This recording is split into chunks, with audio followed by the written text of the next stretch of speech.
Okay hello दोस्तों, मैं कबीर एक बार फिर से आप सभी का स्वागत करता हूँ भूषण साइंस प्लस ए पर। आज हम बात करने वाले हैं concept and terminology of microbiology. मतलब माइक्रोबायोलॉजी का कॉन्सेप्ट क्या है और उसके कुछ इंपॉर्टेंट टर्मिनोलॉजीज, मतलब टर्म्स जो बार बार आप सुनोगे। ठीक है, चलो। माइक्रो की क्लास, यूनिट 1, टॉपिक का नाम, हाँ, कॉन्सेप्ट एंड टर्मिनोलॉजी।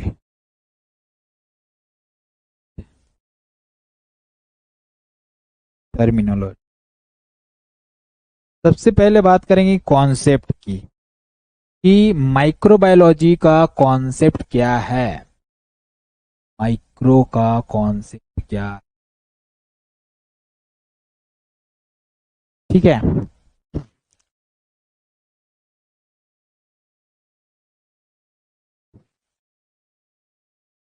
तो concept of microbiology, microbiology.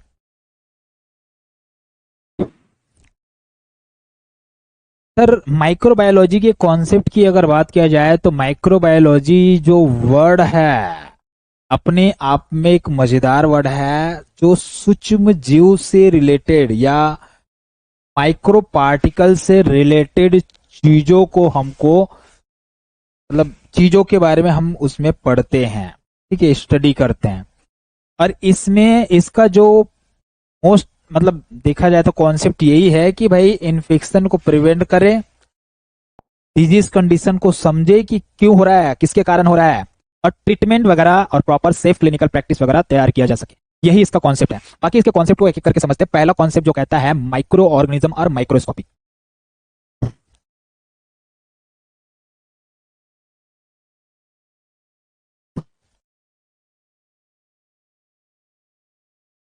Microscopic स्कोपिक, इसका मतलब यह है कि जो माइक्रो ऑर्गेनिज्म है, सूक्ष्म जीव है, वो माइक्रोस्कोपिक होता है, मतलब सूक्ष्म होता है, जो केवल माइक्रोस्कोप से दिख सकता है। ठीक है, तो यहाँ पे लिखना क्या है बेटा, यहाँ पे आपको लिखना है कि भाई microorganism not seen by naked eye, हमारी ये जो आंखें हैं, खुली आंखें से नहीं दिखता। ठीक है, तो माइक्रोब्स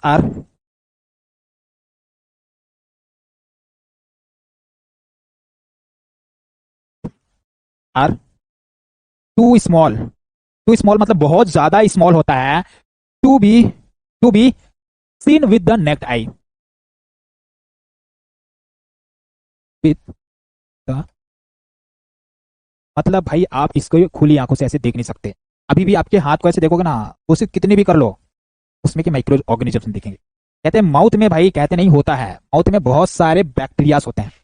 मुंह खोल के देख लो, नहीं दिखेगा। क्यों नहीं दिखेगा? क्योंकि वो बहुत ज्यादा छोटा है, माइक्रोस्कोप से ही दिखेगा। ठीक है, तो क्या लिखेंगे आगे, they only seen by microscope. इससे देख सकते हो इसको, केवल और केवल माइक्रोस्कोप की मदद से ही इसको देख सकते हो, अदरवाइज इसको नहीं देख सकते। ठीक है, उसे हम बोलते हैं माइक्रो ऑर्गेनिज्म। तो पहला पॉइंट क्या बोल दिया, पहला कॉन्सेप्ट क्या कहता है कि माइक्रो ऑर्गेनिज्म जो है ना, माइक्रोस्कोपिक होता है, बहुत छोटा होता है। सर, दूसरा जो इसमें आता है main type of micro organism, मतलब सर, अच्छा, कॉन्सेप्ट का मतलब ये है कि भाई जो माइक्रो ऑर्गेनिज्म है ना, सॉरी माइक्रोबायोलॉजी जो है ना, इसमें हम बहुत सारी चीजें पढ़ेंगे, बहुत सारी चीजें, मतलब बहुत सारी चीजें। तो इन बहुत सारी चीजों को संक्षिप्त में वर्णित करना है ना। आ जाओ, तो अगला यहाँ पे main type of micro organism. Sir, micro organisms के टाइप की बात किया जाए तो टोटल में यहाँ पे 5 टाइप बताऊंगा, जो अपने आप में इंपॉर्टेंट टाइप है। पहला है सर बैक्टीरिया। बैक्टीरिया, ठीक है, जो भाई कहा जाए तो मतलब बहुत ज्यादा मात्रा में यही है बैक्टीरिया, है ना, गिनती नहीं कर सकते इतना। तो भाई ये एक सिंगल सेल ऑर्गेनिजम्स होता है बैक्टीरिया जो होता है, और ये बैक्टीरिया हेल्पफुल भी होता है और हार्मफुल भी होता है। जैसे कि मैंने आपको कल भी बताया था, शायद आपको याद होगा तो, कि दही का जो बैक्टीरिया है, लैक्टोबैसिलस जिसे बोलते हैं, उस बैक्टीरिया को हम खाते हैं, हमारे डाइजेस्टिव सिस्टम के लिए बेनिफिशियल होता है। दूसरी बात ये कि भाई हमारे digestive system in the sense जो गट्स हैं हमारे, उन गट्स में भी वो लैक्टोजन होता है। ठीक है, तो लैक्टोजन, सॉरी लैक्टोजन नहीं है, लैक्टोबैसिलस, सॉरी सत्यमा, लैक्टोजन तो अलग चीज है ना, लैक्टोबैसिलस। वो लैक्टोबैसिलस जो है वो हमारे गट्स में भी होता है, जो हमारे गट के हेल्थ के लिए बेनिफिशियल है। और अगर उसमें कमी आ रही है तो दही खा लो, मिल जाएगा वो, है ना। बोलते हैं ना prebiotic and probiotic, prebiotic and probiotic, सुने हो ना। तो भाई वही वही है वो, ठीक है, वो दही वाला जो है ना वही है। सर दूसरा यहाँ पे आता है वायरस। वायरस, अब बैक्टीरिया को तो मैंने बोल दिया कि सर बैक्टीरिया जो है ना वो हेल्पफुल भी होता है और हार्मफुल भी होता है। लेकिन क्या वायरस भी होता है क्या? नहीं सर, वायरस तो हार्मफुल ही है। क्या है? हमारे बॉडी में आया तो हमारे बॉडी में ही जीवन यापन करेगा, हमको हार्म पहुंचाएगा, हमारे सेल को खत्म करेगा, ठीक है। और ये केवल और केवल लिविंग सेल के अंदर ही होता है, मतलब किसी ना किसी के अंदर ही रहेगा। या तो इंसानों में रहेगा, या तो जानवर में रहेगा, या किसी पक्षी में रहेगा, या कहीं ना कहीं ये रहेगा। ऐसे एटमोस्फेयर में फ्रीली नहीं घूमता बिंदास, जैसे बैक्टीरिया जो है ना अभी भी है एनवायरमेंट में, वायरस होगा तो मर जाएगा, किसी के शरीर में रहेगा ये, ठीक है। तो ये है स्मॉलेस्ट माइक्रोब्स, स्मॉलेस्ट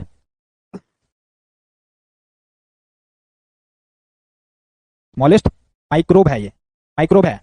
कहाँ रहता है सर? ओनली लिविंग सेल में रहता है, only grow in living cell, living cell, ठीक है, क्योंकि लिविंग सेल से ही अपना भोजन लेता है ये, ठीक है। एक पैरासाइट की तरह होता है देखा जाए तो। पैरासाइट क्या होता है समझते हो ना? जो दूसरे के शरीर में रहकर अपना भाई खाना पीना वगैरह जीवन यापन करता है, वो पैरासाइट कहलाता है। मतलब एक तरह का ये भी पैरासाइट ही है। नेक्स्ट जो आता है बेटा वो है फंगाई। फंगाई या उसे हम फंगस का नाम भी देते हैं।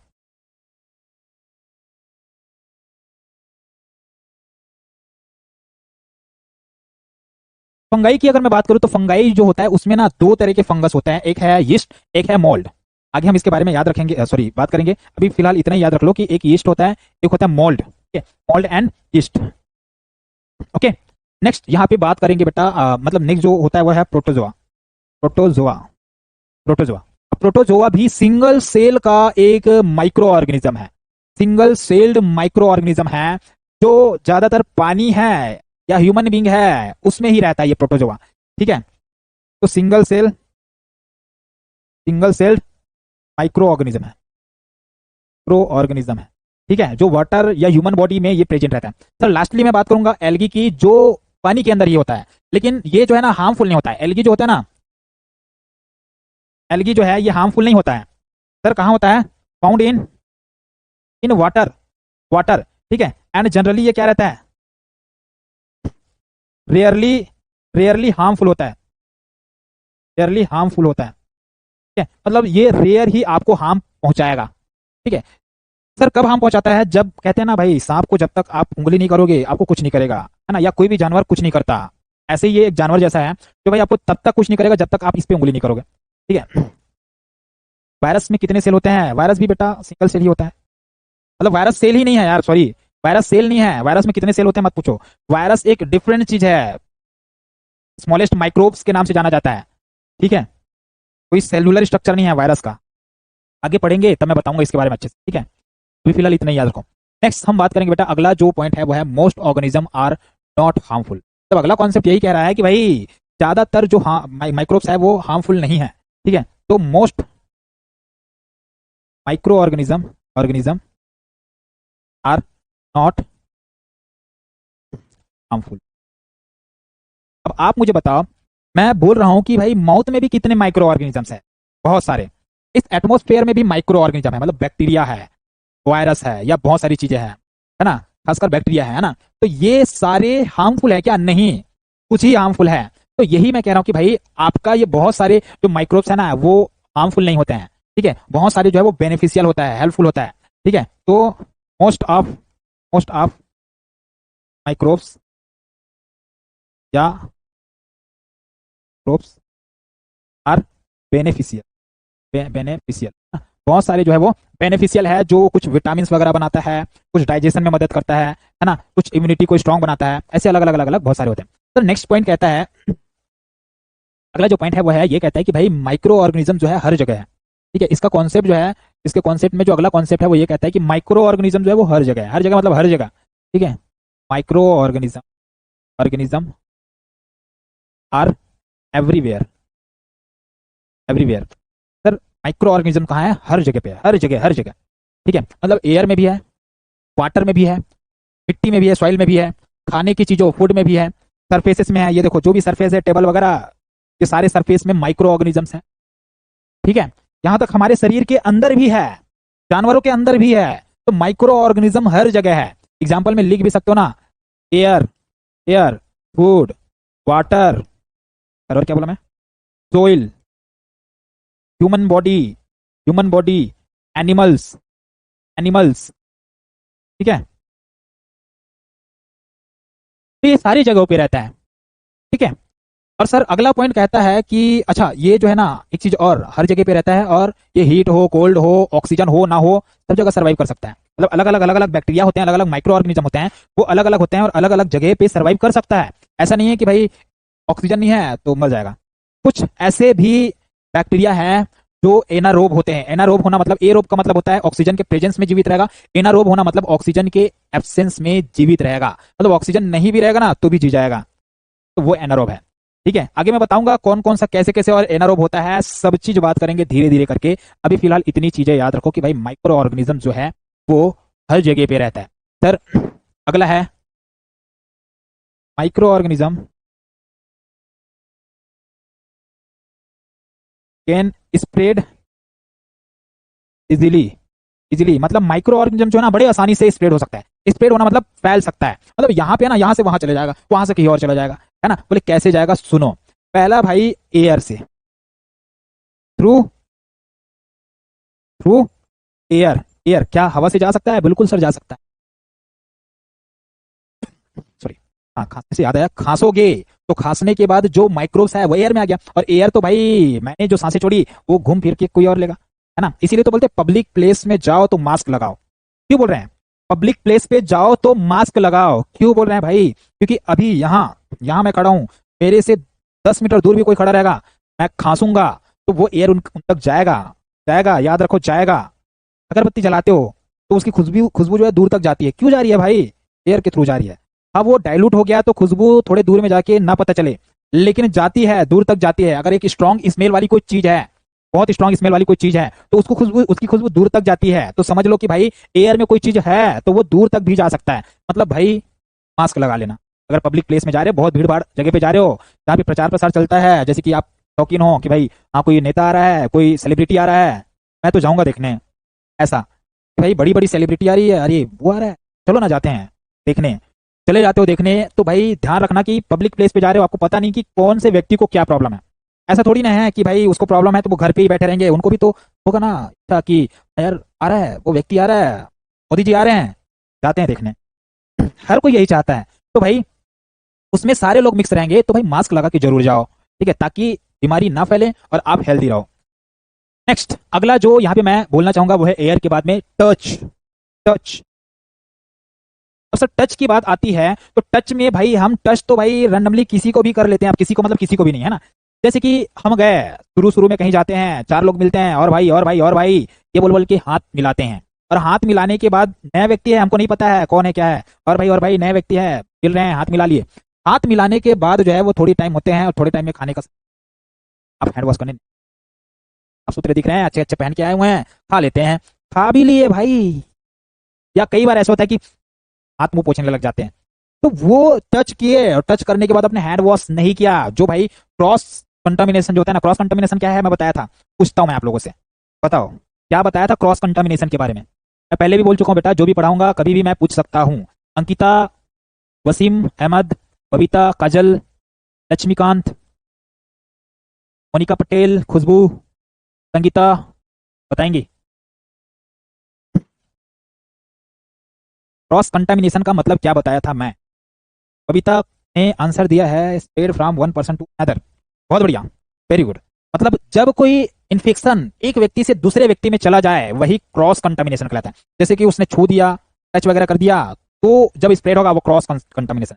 और इसी क्रॉस कंटामिनेशन से अगर बचना है, कर लो बेटा हैंड वॉश, कर लो बेटा हैंड वॉश। जितने अच्छे से हैंड वॉश करोगे आप क्रॉस कंटामिनेशन से बचोगे। क्लियर? अगली चीज है वाटर। वाटर, अगर बेटा पानी ही गंदा है, वाटर अगर कंटामिनेटेड है, कंटामिनेटेड वर्ड का मतलब याद रखना कि उसमें माइक्रो ऑर्गेनिज्म प्रेजेंट है, ठीक है, उसका मतलब होता है कंटामिनेशन। अगर इसकी बात करूं, ये कंटामिनेटेड है बोल दूं, मतलब इसमें माइक्रो ऑर्गेनिज्म है।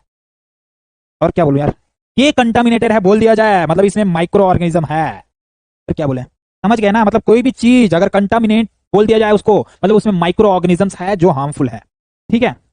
वेरी गुड अंकिता, एंड काजल बहुत बढ़िया।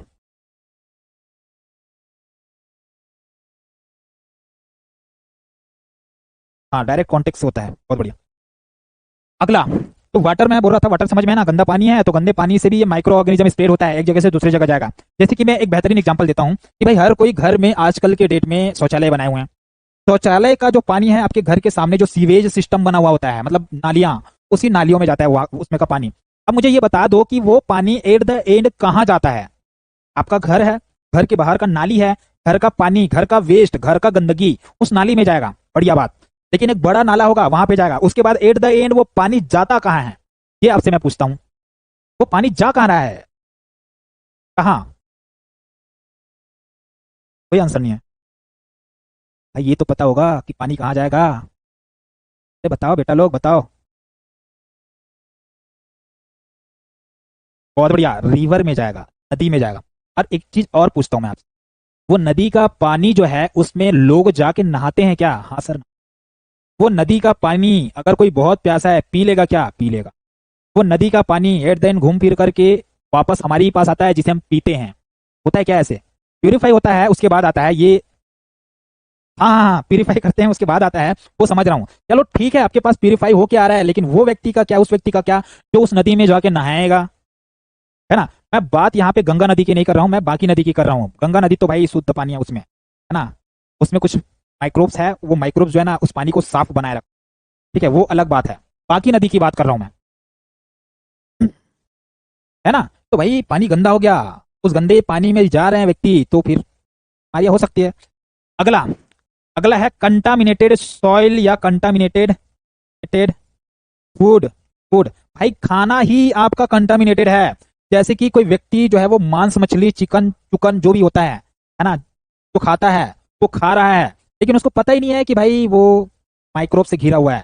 ठीक है, उसमें बहुत सारे माइक्रो, और खासकर मैं मीट वगैरह जो होता है ना, बता देना चाहूंगा, मीट वगैरह जो होता है, जो मांस मछलियाँ ये सारी चीजें होती है, उसमें माइक्रो ऑर्गेनिज्म जल्दी ग्रो करता है। और अगर आपने उसको अच्छे से पकाया नहीं, कई लोग होते हैं ना भाई, हल्के फुल्के पका दिए खा लिए, हल्की फुल्की पका के खा लिए। मैं मना नहीं कर रहा हूँ भाई, क्योंकि कितना भी मना कर लो, कितना भी बोल दो कि मत खाओ, गलत बात है, फिर भी जाके खाएं। पता है कि भाई ऊपर वाले देख रहे हैं, फिर भी आज संडे है, आज नहीं खाऊंगा, कल खाऊंगा। आज ट्यूसडे है, नहीं आज नहीं खाऊंगा, कल खाऊंगा। सावन चल रहा है, पूरे सावन में नहीं बात खाऊंगा, जैसे ही सावन खत्म हुआ, ये दूसरे दिन माइंड में चल रहा है, मतलब है ना, सावन खत्म होगा, अरे कल खत्म होगा, ऐसे माइंड में चलते रहता है। ठीक है, तो भाई एट दिन आप खा रहे हो वो चीज, खैर मना नहीं किया जा सकता इसको। मना भी करोगे ना तो भी जाके भाई ठूसने वाले हैं, तो छोड़ो उस बात को। But sir meat is healthy. Okay, Basavaraj, ठीक है, मीट हेल्दी है, हेल्दी है, लेकिन मैंने कब हेल्दी बोला? कब हेल्दी बोला? वो तब हेल्दी है जब आप उसको अच्छे से पका के खा रहे हो, अच्छे से पका के खा रहे हो तब वो हेल्दी है। ठीक है, देखो भाई, जो नहीं खाता वो इंसान ये बोलेगा कि नहीं खाना चाहिए, जो खाता है वो इंसान ये बोलेगा कि खाना चाहिए, खाना चाहिए। मत खाओ, कितना भी बोल दो वो भाई जाके खाए। ठीक है, तो ये एक बड़ा डिबेट है, इस बात को ही खत्म करते हैं, क्योंकि भाई खाने वाले खाएं, कैसे खा सकते हैं भाई, और खाना भी चाहिए। ठीक है, क्योंकि भाई अगर हेल्दी रहना है, इस लाइफस्टाइल में हेल्दी रहना है, तो आप देखेंगे कि जो भाई नॉनवेज खाते हैं, नॉनवेज खाने वाले लोगों को विटामिन B12 आपने सुना ही होगा ना, बॉइल्ड इज गुड। हाँ, उबाल के खा सकते हो, बढ़िया है। और देखो, कह रहे हैं ना, वसीम अमीद कह रहे हैं खाना नहीं चाहिए। वो अपने अपने मतलब, ये डिपेंड करता है यार, आपका एनवायरनमेंट क्या है, शुरू से कैसे मतलब हुए हैं। बचपन से कई बार ऐसा है कि भाई बचपन से खा रहे तो खाएंगे, बचपन से ही कभी खाया नहीं है तो कैसे, हो सकता है कोई बीमारी हो जाए, हो सकता है, बोलो ना, क्या पता आपका इम्यूनिटी बेटर हो, बहुत बेटर हो, तो ना हुआ वो अलग बात है। ठीक है, नेक्स्ट, अगला पॉइंट है germ theory of disease.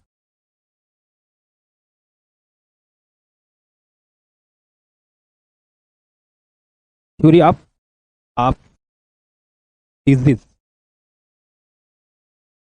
Germ theory of disease. Sir germ theory ये कहता है कि अगर माइक्रो ऑर्गेनिजम्स के कांटेक्ट में आए, आपके बॉडी में गया, तो आपको बीमारी होगी। ठीक है, ये जर्म थ्योरी कहता है।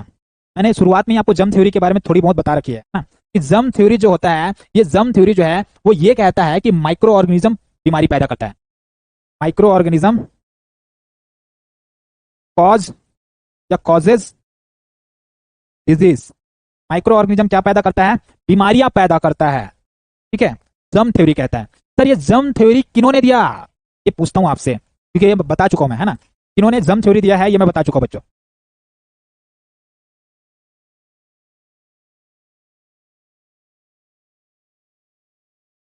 बताओ। वसीम, बसवराज, गीता, बबीता।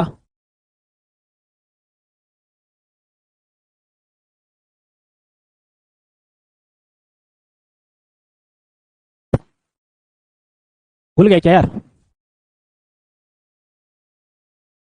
गलत बात। इसी दिन बोला था हर एक चीज को रिवाइज कर लो। अगर कुछ चीज भूल रहे हो ना तो उस चीज को रिवाइज करो। जैसे अभी पढ़ रहे हो ना, अब आज नहीं तो कल रिवाइज कर लो। कल तो संडे था यार, कल तो संडे था ना। क्वेश्चन क्या है सर? क्वेश्चन ये है कि भाई जो जम थ्योरी जो है, ये जम थ्योरी को किन्होंने दिया था? किन्होंने दिया है जम थ्योरी?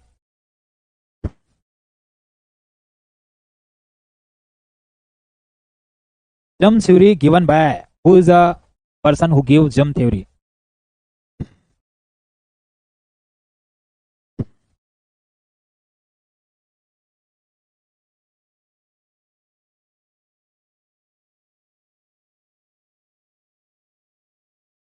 2111। लेज़ारो स्पेलेंजानी ने दिया है, ये बोल रहे हो यार? भाई लेज़ारो स्पेलेंजानी के बारे में बोला था कि भाई अगर आप ब्रॉथ को लंबे समय से बॉईल करके रखते हो तो भाई उसमें माइक्रो ऑर्गेनिज्म ग्रो नहीं होगा, ये बोला था। मैंने बोला कि भाई जर्म थ्योरी किन्होंने दिया था, तो लुइस पास्चर के बारे में जब पढ़ाया था। बहुत बढ़िया अंकिता, अभी आया ना आंसर पे यार। पहले तो एंटोनी वन लिविनहॉक बोले, मैंने एंटोनी वन लिविनहॉक को क्या बोला था कि वो माइक्रोबायोलॉजी का फादर है, पिता है, जनक है, ये बोला था। ठीक है, बहुत बढ़िया, याद रखेंगे। लुइस पास्चर जी जो है वो है जर्म थ्योरी देने वाले। ठीक है, तो लिखेंगे discover by Louis Pasteur. Louis Louis Louis Louis Pasteur, है ना। लुइस पास्चर के द्वारा ये जर्म थ्योरी जो है वो डिस्कवर किया गया है। उन्होंने ही जर्म थ्योरी को इंट्रोड्यूस किया है, उन्होंने ही जर्म थ्योरी को बताया है। सर अगला यहाँ पे बात करते हैं, micro organism can be identified and studied.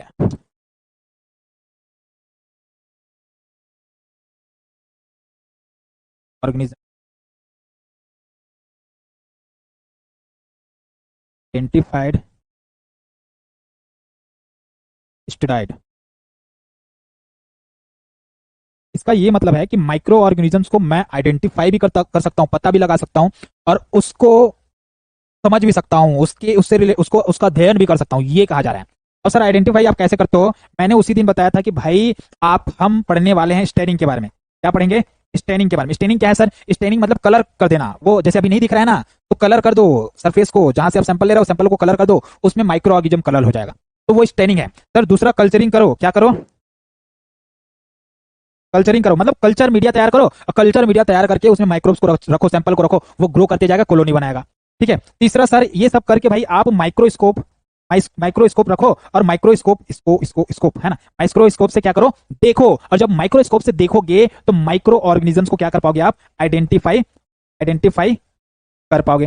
अरे आइडेंटिफाई आइडेंटिफाई कर पाओगे। अरे पता चल गया सर, आइडेंटिफाई भी हो गया, आइडेंटिफाई भी हो गया। अब इस आइडेंटिफिकेशन के आधार पे आपने क्या किया? स्टेनिंग किया, कल्चर किया, माइक्रोस्कोप लिया, आइडेंटिफाई किया। ये सब चीज को हम अध्ययन कर सकते हैं क्या? सब चीज का स्टडी कर सकते हैं क्या? कर सकते हैं। फर्दर रिसर्च वगैरह भी कर सकते हैं, वो सब चीज के लिए भी माइक्रोबायोलॉजी या माइक्रो ऑर्गेनिज्म हेल्पफुल है, या माइक्रोबायोलॉजी हेल्पफुल है, रिसर्च भी कर सकते हो। सर नेक्स्ट जो है वो है माइक्रो ऑर्गेनिजम्स को कंट्रोल कर सकते हैं। सर मैं माइक्रोबायोलॉजी पढ़ रहा हूँ, तो मैं माइक्रो ऑर्गेनिजम्स को भी क्या कर सकता हूँ? कंट्रोल कर सकता हूँ। तो लास्ट पॉइंट है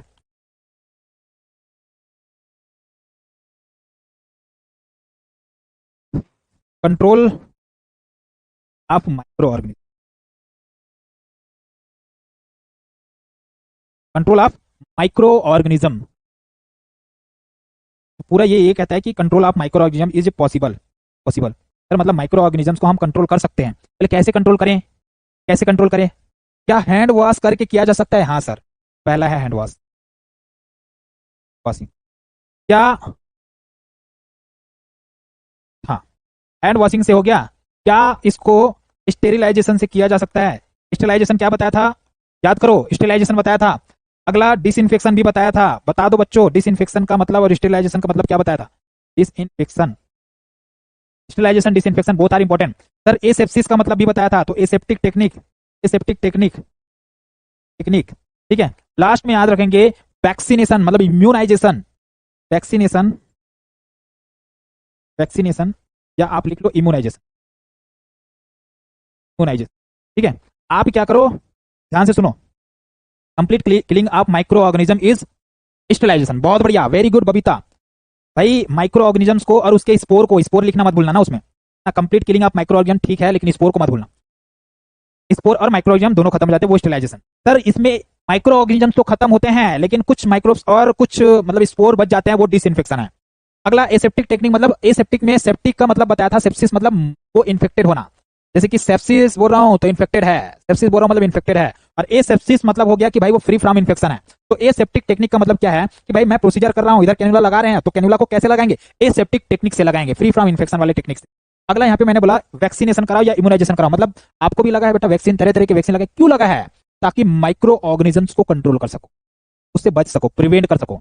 तो भाई ये सारे तरीके हैं जिससे हम माइक्रोब से बच सकते हैं। क्लियर? ओके, आ जाओ अब हम बात करेंगे अगले टॉपिक के बारे में, वह है टर्मिनोलॉजी। जो आपके यहाँ पे मैंने बोला था कॉन्सेप्ट और टर्मिनोलॉजी की बात करेंगे, तो कॉन्सेप्ट तो कर लिए, अब हम बात करेंगे टर्मिनोलॉजी की बात।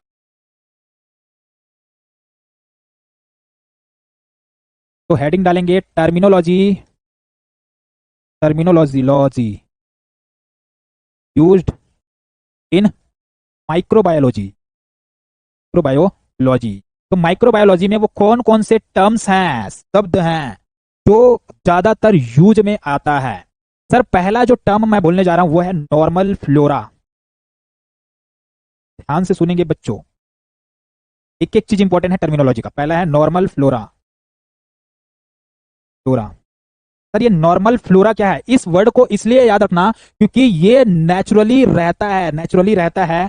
कहां रहता है सर? इनसाइड द बॉडी, ठीक है। और ये नॉन हार्मफुल माइक्रो ऑर्गेनिज्म है, ठीक है। या ये कहूं कि ये बेनिफिशियल, बेनिफिशियल माइक्रो ऑर्गेनिज्म है, माइक्रो ऑर्गेनिज्म है जो नेचुरली प्रेजेंट होता है इन दी बॉडी। जैसे कि अभी एग्जांपल में मैंने बताया था कि लैक्टोबैसिलस हमारे गट में होता है, तो वो गट में रह के क्या कर रहा है भाई? आलू पकौड़े चाट वगैरह थोड़ी ना बना रहा है, नहीं, वो भाई अंदर रह के हमको मदद कर रहा है, डाइजेशन में मदद कर रहा है। तो भाई वो कहलाएगा नॉर्मल फ्लोरा। मतलब आपके स्किन, आपके बॉडी, आपके शरीर के जो भी पार्ट में वो माइक्रो ऑर्गेनिज्म, कोई भी माइक्रो ऑर्गेनिज्म है जो हमारे शरीर को मदद कर रहा है, तो वो नॉर्मल फ्लोरा कहलाएगा। क्लियर? दूसरा वर्ड है बैक्टीरिया। अच्छा, bacteria, virus, fungi, protozoa, algae, यहां तक मैंने थोड़ी देर पहले आपको बताया है, ठीक है। अगला है इन्फेक्शन।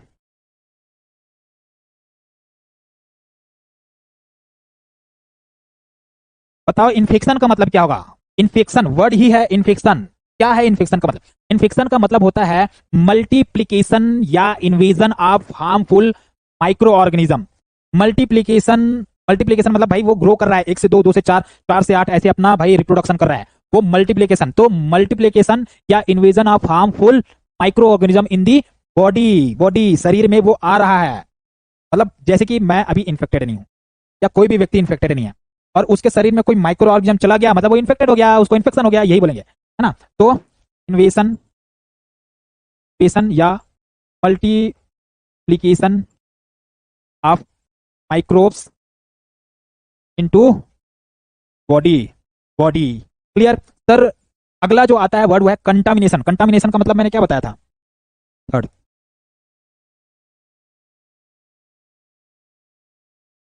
कंटामिनेशन। सर कंटामिनेशन का मतलब होता है presence of unwanted micro organism on the surface या मटेरियल। लाइक मटेरियल में ये भी एक मटेरियल है, ये टेबल सरफेस है, ये इसका सरफेस है, तो भाई ये सब में अगर कोई अनवांटेड माइक्रो ऑर्गेनिजम्स है तो मैं उस चीज को कंटामिनेट बोलूंगा, मतलब कंटामिनेटेड है ये बोलूंगा, ठीक है। तो sir presence of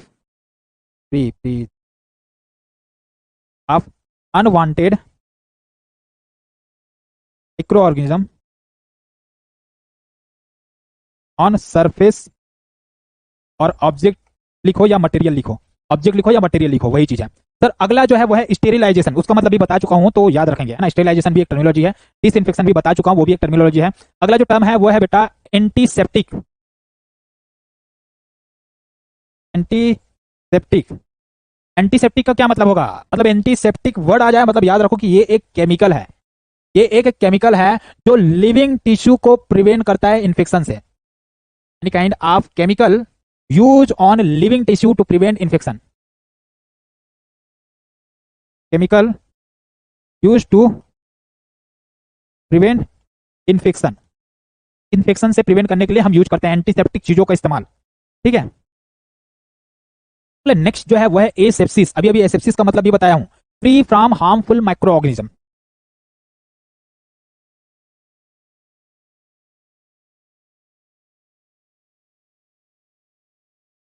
free from harmful micro organism, इसको क्या बोलेंगे, एसेप्सिस, एसेप्सिस, ठीक है। अगला, अगला है सर मेडिकल एसेप्सिस और सर्जिकल एसेप्सिस। मेडिकल और सर्जिकल एसेप्सिस, एसेप्सिस का मतलब समझ गए ना, free from harmful micro organism. लेकिन मेडिकल एसेप्सिस और सर्जिकल एसेप्सिस का क्या मतलब होगा। सर मेडिकल एसेप्सिस का मतलब यह है कि क्लीन टेक्निक है मेडिकल एसेप्सिस, जिसमें माइक्रोब के स्टेट को, फैलाव को रोका जाता है।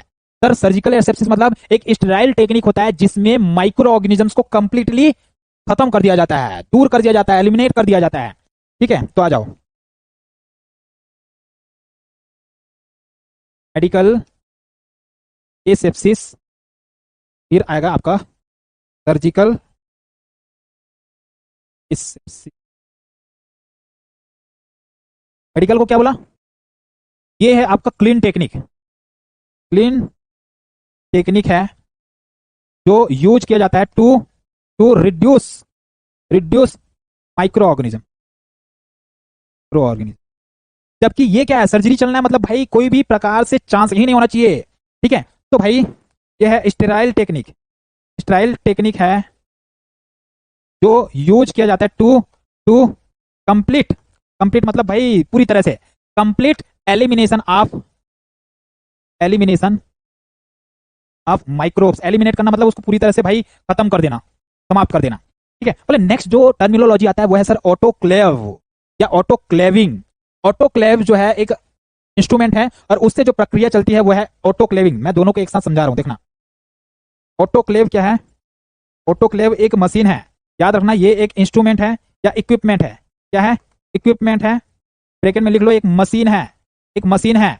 इसी के द्वारा क्या होता है, ऑटोक्लेविंग, ऑटोक्लेविंग होता है। सर ऑटोक्लेविंग का मतलब क्या है, ऑटोक्लेविंग का मतलब होता है कि भाई स्टीम, स्टीम मतलब एक प्रेशर रहता है अंदर, एक मशीन रहता है, उस मशीन में भाप पैदा होते रहता है, और भाप कितना गर्म होता है आपको पता है, थोड़े से भी हाथ भाई पूरा जल जाता है ना। तो वो भाप है, वो भाप के कांटेक्ट में आएगा इंस्ट्रूमेंट, जैसे कि आपका ये मान लो कोई फोर्सेप है, इसको मुझे स्टाइल करना है, उस ऑटोक्लेव में डाल दूंगा, अंदर भाप पैदा होगा, भाप से इसमें जितने भी माइक्रोब है खत्म हो जाएगा, इसको निकाल लूंगा, यूज करूंगा, ठीक है। तो वो भाई ये ऑटोक्लेविंग एक स्टेरिलाइजेशन का टेक्निक है, जिसमें भाई साहब क्या किया जाता है, यूज किया जाता है स्टीम का, स्टीम का to sterilize, sterilize equipment, equipment या इंस्ट्रूमेंट, है ना।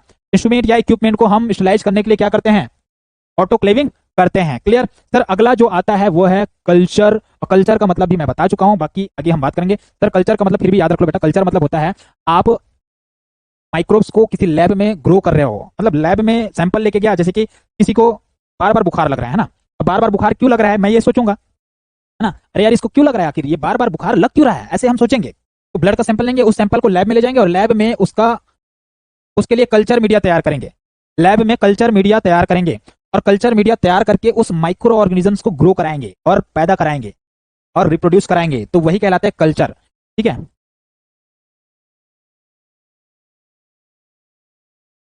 कल्चर तो growing, growing microbes in labs, सीधी बात है ना, लैब में माइक्रोब्स का ग्रोथ कराना ही क्या कहलाता है बेटा, कल्चर कहलाता है, ठीक है। अलग अलग मीडिया होता है, उस मीडिया के आधार पर होता है, ठीक है। अब मीडिया क्या है, वो एक न्यूट्रिएंट्स तैयार किया हुआ एक मतलब एनवायरनमेंट है, वही मीडिया है, ठीक है।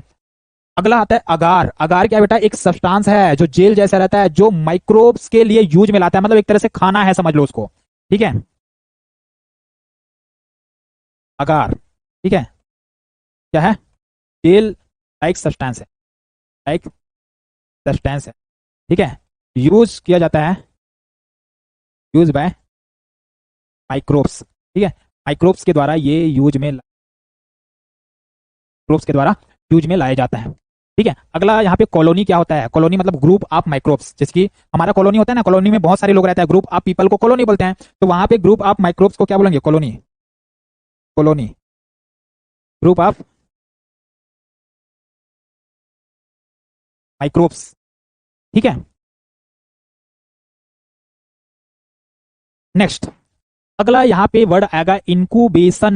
इनक्यूबेशन का मतलब याद रखना कि भाई मैं एक बैक्टीरिया, मान लो कोई बैक्टीरिया है जो 37 डिग्री सेल्सियस पे ही सर्वाइव कर सकता है, केवल 37 डिग्री सेल्सियस पे, तो मैं उसको एक प्रॉपर टेम्परेचर दूंगा, प्रॉपर एनवायरमेंट दूंगा, और उसी एनवायरमेंट पे वो ग्रो करेगा, वो कहलाएगा इनक्यूबेशन। वो क्या कहलाएगा, इनक्यूबेशन। एक वर्ड आता है बेटा यहाँ पे स्पोर। स्पोर क्या होता है, स्पोर एक टफ डोरमेंट बैक्टीरियल स्ट्रक्चर होता है, डोरमेंट मतलब जो रहता है, उपस्थित रहता है बैक्टीरिया पे, है ना, जो हीट रेजिस्टेंस होता है, मतलब तापमान को रेजिस्ट कर सकता है, और बाद में जैसे कि गर्म चीजों से बाहर है तो वो बैक्टीरिया को और प्रोड्यूस कर सकता है, ठीक है। और केमिकल से भी कई बार वो रेजिस्ट कर जाता है, मतलब केमिकल भी यूज करोगे ना, जैसे कि डिसइंफेक्शन में केमिकल यूज करोगे तो भी वो बचे रहता है, जीवित रहता है, जो आगे चल के बैक्टीरिया को प्रोड्यूस करता है, वही स्पोर कहलाता है, ठीक है। बाकी जो कुछ चीजें हैं वो हम आगे बात करेंगे। वेक्टर तो पता है भाई, कीड़े मकोड़े होते हैं। फॉमिट का मतलब होता है कि भाई कोई ऑब्जेक्ट है, जो जैसे कि ये ऑब्जेक्ट है और इसमें अगर माइक्रो ऑर्गेनिज्म है तो ये फॉमिट कहलाएगा, क्या कहलाएगा, फॉमिट, ठीक है। तो ये सारे कुछ टर्मिनोलॉजी है जो अपने आप में बहुत इंपॉर्टेंट है। बाकी कुछ कुछ और हैं जो हम आगे पढ़ते जाएंगे, बताते जाऊंगा आपको, ठीक है। नेक्स्ट हम बात करेंगे प्रिंसिपल ऑफ माइक्रोबायोलॉजी के बारे में, कि सर माइक्रोबायोलॉजी का प्रिंसिपल क्या कहता है, लेकिन आज नहीं, कल के क्लास में। इनक्यूबेशन एक बार और, इनक्यूबेशन मतलब देखो, मान लो कि भाई ये आपका क्या है, एक एनवायरमेंट है, ये एनवायरमेंट है, लेकिन इस एनवायरमेंट में ये बैक्टीरिया है, ये बैक्टीरिया, इस बैक्टीरिया को क्या चाहिए, इस बैक्टीरिया को चाहिए कि भाई ये 45 डिग्री सेल्सियस में सर्वाइव करता है, कम ज्यादा पे नहीं कर सकता है। अब मैं क्या करूंगा, मैं क्या करूंगा कि भाई ये जो एनवायरमेंट है, इस एनवायरमेंट को कैसे बनाऊंगा, 45 डिग्री सेल्सियस वाला, और इस बैक्टीरिया को क्या चाहिए भाई, ये खाने पीने में, मतलब जो भी खाता पीता है वो सब चीज यहाँ रखूंगा, और साथ ही मैं उसका टेम्परेचर भी यहाँ पे मेंटेन करूंगा, और उसके बाद इसको यहाँ पे ला दूंगा। अब ये अब उसी टेम्परेचर पे अपना ग्रोथ वगैरह करेगा, क्यों, क्योंकि उसको फेवरेबल एनवायरमेंट मिल गया, जो चाहिए वो मिल गया, वही कहलाता है इनक्यूबेशन। वही क्या है, इनक्यूबेशन, ठीक है। कौन सी पब्लिकेशन की बुक है सर, बुक हमारा भूषण साइंस पब्लिकेशन की ही बुक है बेटा।